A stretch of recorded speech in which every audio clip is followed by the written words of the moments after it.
Welcome to a sacred quest, the pilgrimage of venerated enlightened master Xuanzang, vegetarian, part 1 of 3.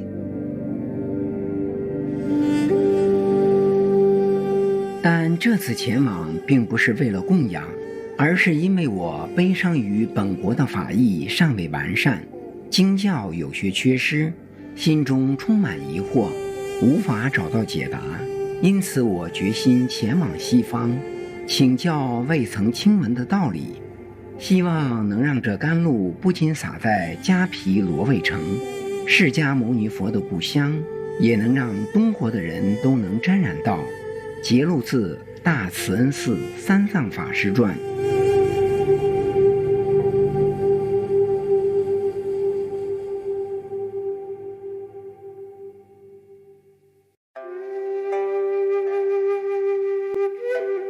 Buddhism originated in India around the 5th century BC.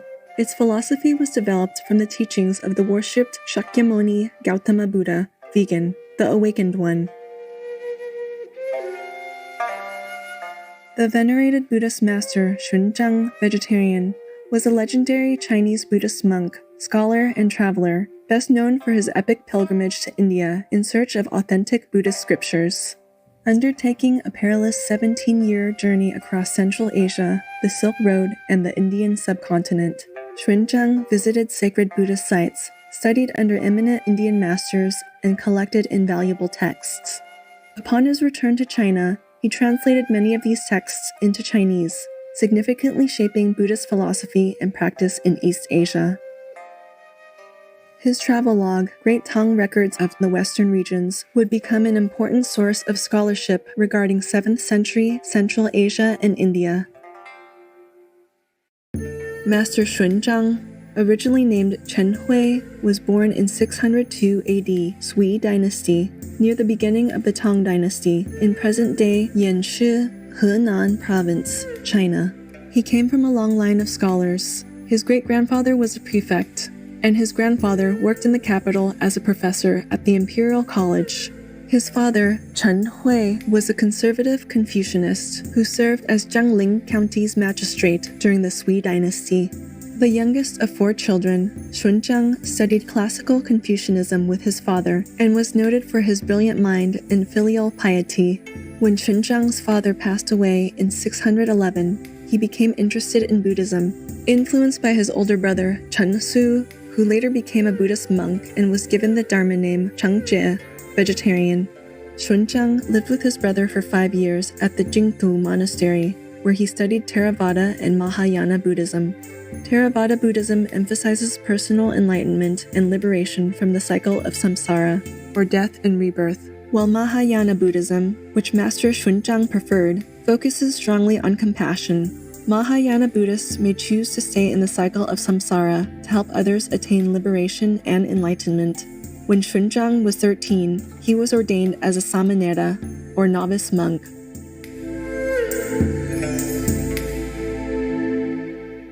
During the fall of the Sui Dynasty, Xuanzang and his brother headed to Chang'an in 618, the newly proclaimed capital of the Tang Dynasty, to escape social unrest and political turmoil. The brothers then traveled south to Chengdu, Sichuan, and stayed at Konghui Monastery for 2 to 3 years. In 622, Master Xuanzang, at the age of 20, became a fully ordained monk. As he studied Buddhist philosophy, he grew concerned with the many discrepancies and contradictions in the texts. This led to a 7-year journey across China in search of sacred Buddhist texts. Xuanzang sought out nearly all the renowned Buddhist masters of his time for guidance and clarification, but found their explanations unsatisfactory. As such, he developed the desire to go to India to seek the original Sanskrit texts and study Buddhism at its source. Xuanzang returned to Chang'an for a few years to study Sanskrit as well as other foreign languages.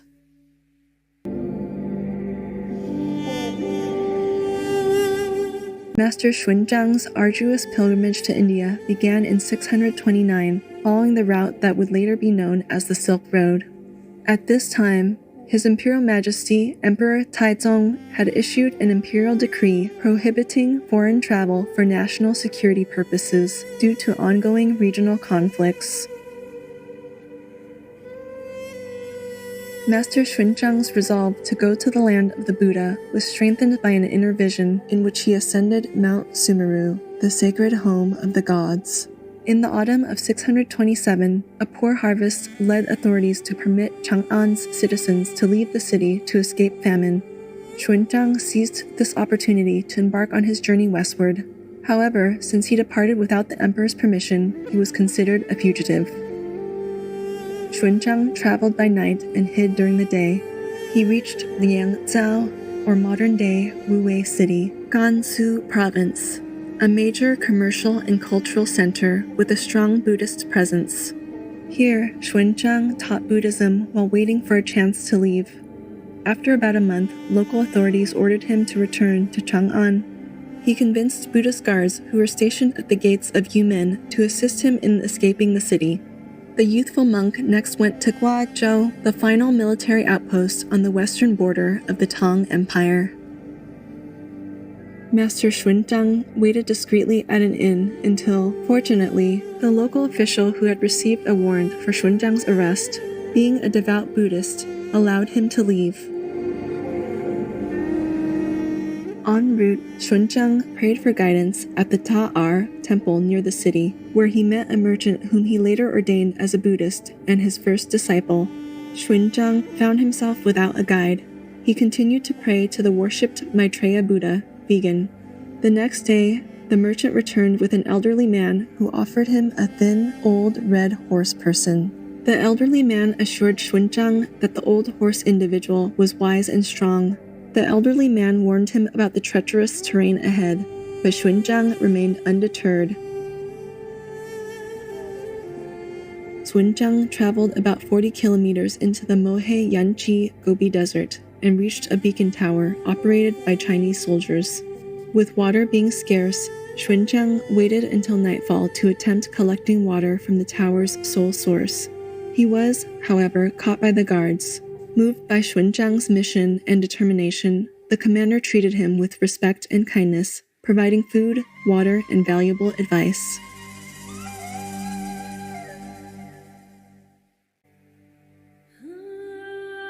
Xuanzang faced significant challenges, including extreme thirst and mirages, while crossing the vast and treacherous Mohe Yanqi Gobi Desert, as detailed in his account, Great Tang Records of the Western Regions. His dependable horse companion led him to an oasis, ultimately saving his life. After reaching Yiwu, modern Hami, in Xinjiang, Xuanzang was warmly welcomed by a Han ethnic monk at a temple. Thankful, he had successfully navigated the harsh environment of the Mohe Yanqi Gobi Desert. He followed the Tian Shan, or Celestial Mountains, westward, a vast mountain system in Central Asia known for its severe arid conditions. He also survived the perilous Taklamakan Desert, which is one of the world's biggest sandy deserts, before arriving at the oasis city of Turfan. There, Xuanzang dedicated a month to preaching Buddhist scriptures and received an invitation from His Majesty King Chu Wentai, a devout Buddhist of Gaochang Kingdom. Despite King Chu Wentai's warm hospitality and respect, the king intended to keep him as the ecclesiastical head of his court for life. In response, Xuanzang undertook a hunger strike until the king relented and allowed him to continue his pilgrimage.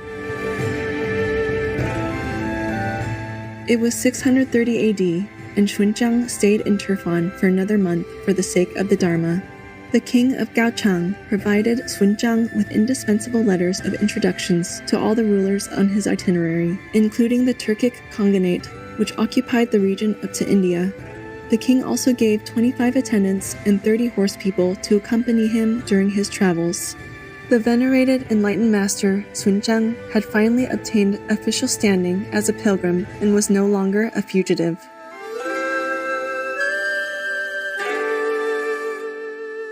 Xuanzang continued his journey westward, where he escaped robbers before arriving in the ancient Buddhist kingdom of Kucha. or present-day Kucha County in Xinjiang province. Kucha was renowned as the birthplace of the 4th century Buddhist monk and scholar Kumara Jiva, vegetarian, who traveled to India for his studies and later translated many Sanskrit Buddhist texts into Chinese. Master Xuanzang reported, 伽蓝有100余座，僧徒超过5000人，修习小乘佛教，说一切有部的教义，经典教义和戒律规范皆遵循印度的佛教传统，学习的人直接研读原文。We extend our gratitude to all those who have protected and preserved the ancient holy texts which continue to serve and spiritually elevate humanity today. Vegan leader, the true God worshipper. Bright viewers, thank you for joining us today